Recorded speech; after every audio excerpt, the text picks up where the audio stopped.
The government of Ghana has gone into default on their national debt, putting them on a collision course with the business interests of the Western world, and it's thrust their Minister of Finance into the position of having to renegotiate this debt and bring Ghana out of this situation. First, let's talk about what happened.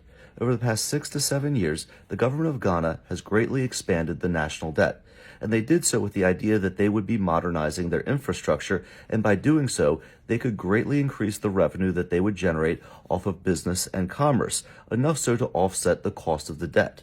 And this worked pretty well until the exchange rate and interest rate all went against Ghana's favor in the past 12 months, and it's led them to what we would call in economics a debt trap, where the cost of Ghana servicing their debt for making the payments is greater than the revenue that the government of Ghana brought in, meaning that if Ghana spent every single penny that they received in taxes and tariffs, that it wouldn't be enough to even pay interest on the debt. So nobody was really surprised when Ghana announced that they weren't going to be able to make payments on any of their international debt.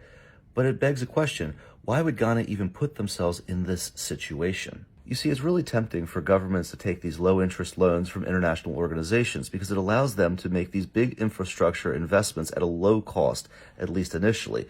But there's two major risks with these types of deals.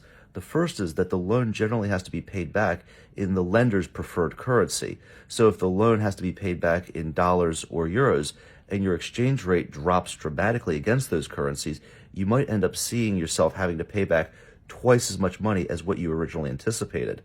And the second is that oftentimes these loans are fairly short term. They're not like 30-year mortgages on a house that amortize.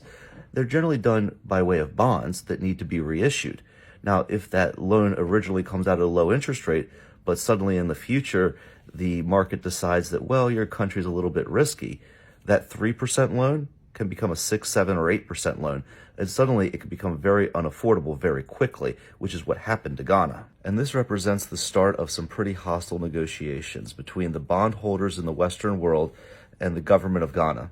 Now, the government of Ghana is going to have the negotiations led up by a Mr. Ken Atta, who is a very well-educated individual who has a background in finance, but is under a lot of pressure right now to perform. So here's what I think is going to happen. I believe that the Western world is going to come with a laundry list of demands and say that Ghana needs to give up certain natural resources, implement social changes, and basically do whatever they tell them to do. Whereas Ghana is going to want to say that if you want to do business here or even get any of your money back, you'll need to restructure this debt and lower the interest rate. But until these negotiations are concluded, it's going to be almost impossible for the government of Ghana to receive any more international financing. But is that really a bad thing? It was Thomas Sankara who said, "He who feeds you controls you." And many of the decisions that the government of Ghana has had to make in the past couple years that were not necessarily in their best interests were done so to appease Western financiers. So perhaps this is an opportunity for the government to break away from some of that control and make decisions that are better for the long-term health of Ghana. And personally, I believe that Ghana is still in a very strong position because they've got a lot of natural resources, they've got a lot of natural talent, and they're strategically located in Western Africa. It's all going to come down to how well they can renegotiate this debt. But I think that they can do it. But what do you guys think? Do you have confidence in your Minister of Finance? I know he's been under a little bit of fire. Why or why not? And if this video has provided value to you, give me a like and a follow. That really helps my channel out. And it's Thomas Sankara's birthday, so happy birthday wherever you are. And I'll see you guys on the next video.